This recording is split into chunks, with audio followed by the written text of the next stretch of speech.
Hello बच्चों, let's see this question. Three liquids of density rho 1, rho 2 and rho 3 with rho 1 greater than rho 2 greater than rho 3 having the same value of surface tension. बच्चों सबका surface tension क्या है? Same. Rise to the same height और same ही height है.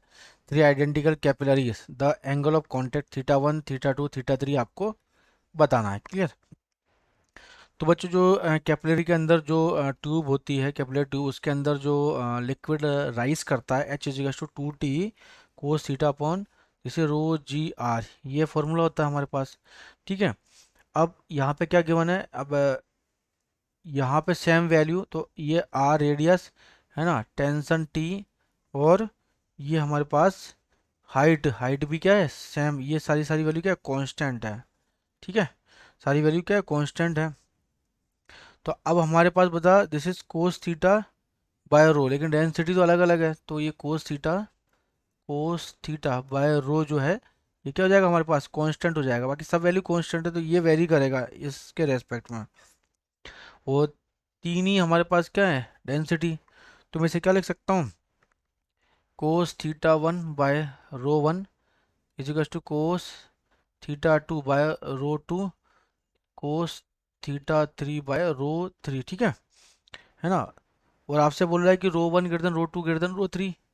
Given है ना, rho one greater than rho two greater than rho three. इन तीनों की डेंसिटी है ना, वन वाले की सबसे ज़्यादा डेंसिटी है. तो आपको ये पता है कि जब ये ज़्यादा, ये बड़ा होगा रो वन, तो कोस theta one cos theta to cos theta one greater then cos theta to greater then cos theta three, ये होगा. है ना, क्योंकि ये बड़ा है तो ये भी, क्योंकि इन्वर्सली प्रोपोर्शनल है. अब वैसे बात करूँ तो वे प्रोपोर्शनली तो है बच्चों, ये इसके प्रोपोर्शनल, जितना ये बढ़ेगा उतना ही ये बढ़ेगा डेंसिटी. ठीक है. तो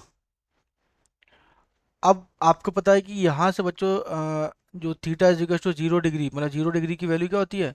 this is cos theta, cos 0 degree की वैल्यू होती है 1, तो ये मैक्सिमम होता है ना.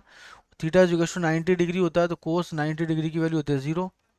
तो मैं बोल सकता हूँ कि जो थीटा वन है ना, ये मैक्सिमम है. ठीक है. यहाँ पे वैल्यू 1 होगी, उसके बाद तो घटती जाएगी ना. तो वैल्यू क्या होगी? घटती जाएगी. तो ये, यदि मैं इस फॉर्म में देखूँ तो this is theta three greater than theta two less than theta one. होगा नहीं होगा? Theta one theta two theta three, इस फॉर्म में वैल्यू आएगी यहाँ. ठीक है. क्योंकि थीटा तो बढ़ रहा है ना बच्चों, 0 डिग्री से 90 डिग्री, थीटा की वैल्यू इंक्रीज, मुझे तो थीटा चेक करना है ना. लेकिन वैल्यू तो आपको पता है ना घट रही है. तो एंगल देखो, एंगल तो ये कहाँ से कहाँ तक का हो जाएगा हमारे पास? ये वेरी करेगा कहाँ से? 0 डिग्री से लेकर के हमारे पास 90 डिग्री तक. है ना. तो 0 डिग्री से लेकर के 90 डिग्री, तो ये हो जाएगा हमारे पास 0 से लेकर के 92 डिग्री तक. कहाँ था ये भी वैलिड का रहता है, 0 से लेकर के 90 डिग्री, मतलब पाई बाय 2 तक. तो ऑप्शन नंबर क्या है? D is our correct answer. Best of luck.